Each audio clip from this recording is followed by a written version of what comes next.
Hello, I'm Dr. Vanita Rattan. I'm a doctor, but I'm also a cosmetic formulator specifically for skin of color. So this whole channel is dedicated to skin of color. Now with my skin of color family, our melanocytes are large and they're easily triggered. I always say one scratch, one bite or one burn and we hyperpigment. One mosquito will take down our skin. And unfortunately, the majority of skincare products available aren't great for skin of color because they can lead to irritation, and irritation leads to pigmentation. So my whole channel is really just about deciphering what we should and shouldn't be purchasing. Also, I'm sure you already know this, but none of my videos have ever been sponsored and they will never be sponsored. This is a reference library for you and for our children to figure out where we should be spending our money and where we should be saving our money. So today's video has, I don't know why I haven't made this video before. I have made a short for you, but I'm going to start doing more detailed videos for you. So this video is, can niacinamide be layered with vitamin C? And I feel like we've been on this journey together for over a year where, you know, by this point, you know, I've made hundreds of videos and a lot of you have seen a lot of them. And you actually know how to read the back of an inky list. Like if I showed you this and I went, right, tell me what in the facial pigmentation kit for skin of color, tell me the top 10 tyrosinase inhibitors. I guarantee majority of you will be able to figure out what they are. You know, you are that advanced. And so I do want to take this channel to the next level and teach you the nitty gritty, you know, the pHs and what I would formulate with and why I wouldn't choose two things together. So today is an important one because a lot of us are using niacinamide and vitamin C, and you need to know what the myths are, and let's do some myth busting too. If that sounds good to you, please give me a thumbs up. Let's dive right in.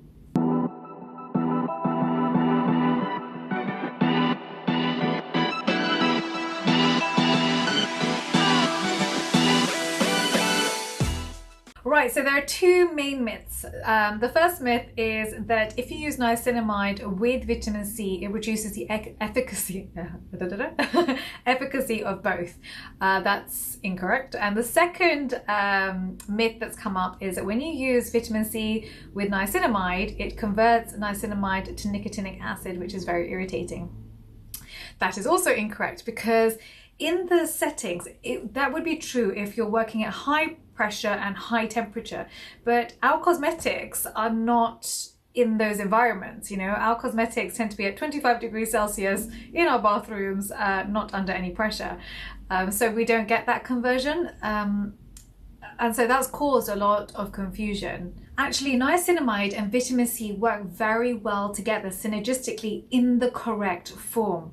Now, the reason I say this is because we don't absorb 100% of the ingredients we put on our skin. When I put a cream on the skin, majority of it actually stays on top of the skin. So ascorbic acid, for example, has got a pH of 2 to 3.5 versus niacinamide, which has got a pH of about 5. So these are two different pHs. Yeah, they've got two different optimal pHs. And when you put them on the skin together, it is true that neither is in their optimal setting.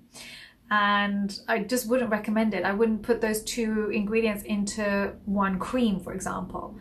However, there are other forms of vitamin C, so derivatives of vitamin C that work very well with niacinamide. I would highly recommend that you use tetrahexyldecylascorbate, my favorite vitamin C. The reason it's my favorite vitamin C is because it's fat soluble. As you know, our skin is basically wax. It's a waxy, fatty layer. Now, if I was to put fat soluble ingredients on the top, you've got much better penetration of actives, and tetrahexyldecylascorbate is fat soluble, so it's more likely to get into the dermis and start to stimulate collagen, which at this age is very necessary. And you know, I just think everyone should be using tetrahexyldecylascorbate. I don't say just use that. I also tend to formulate it with, for example, sodium ascorbate phosphate or magnesium ascorbate phosphate, which is water soluble. That way you're getting the best of both worlds. So for example, in my facial pigmentation kit, I'm happy to put literally those two ingredients together, two different forms of vitamin C together, And I'd even incorporate niacinamide into a cream like that as well. So if you want to layer your skincare, I'd be happy for you to do sodium ascorbate phosphate or magnesium ascorbate phosphate with niacinamide. And some of you are going to say, but Dr. V, I love my ascorbic acid. And I'll say, that's fine. Don't throw it away, because ascorbic acid is also very good. But I would say put your niacinamide on in the morning and then your ascorbic acid at night. And this is the other question that I get asked over and over again. Well, which vitamin C can I wear during the day? And in my opinion, for skin of color, I don't want you to be wearing any acids during the day.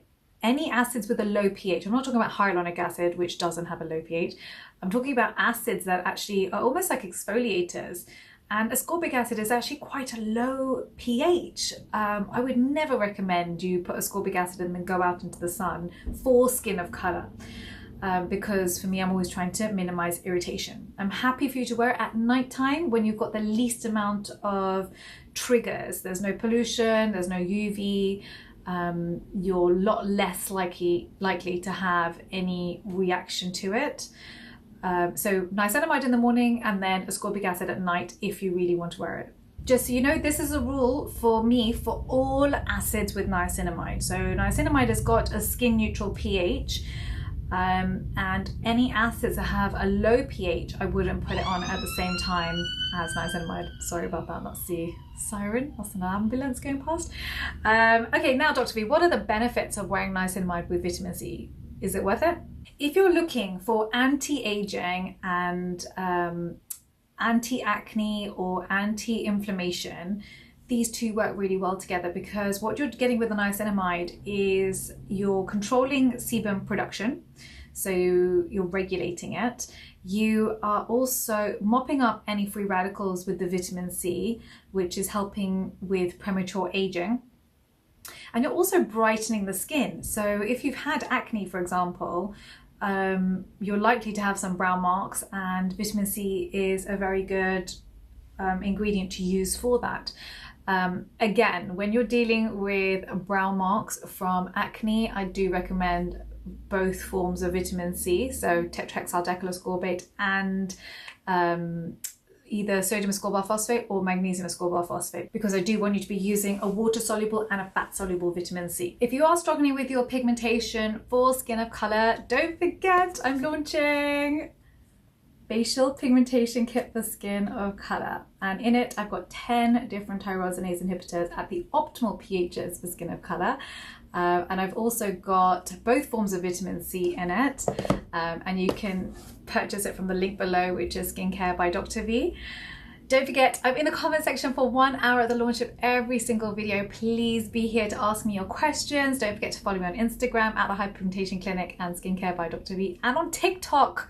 Please come and support me on TikTok. I seem to be growing really slowly and I need your help. So that's Dr. Vanita Rattan.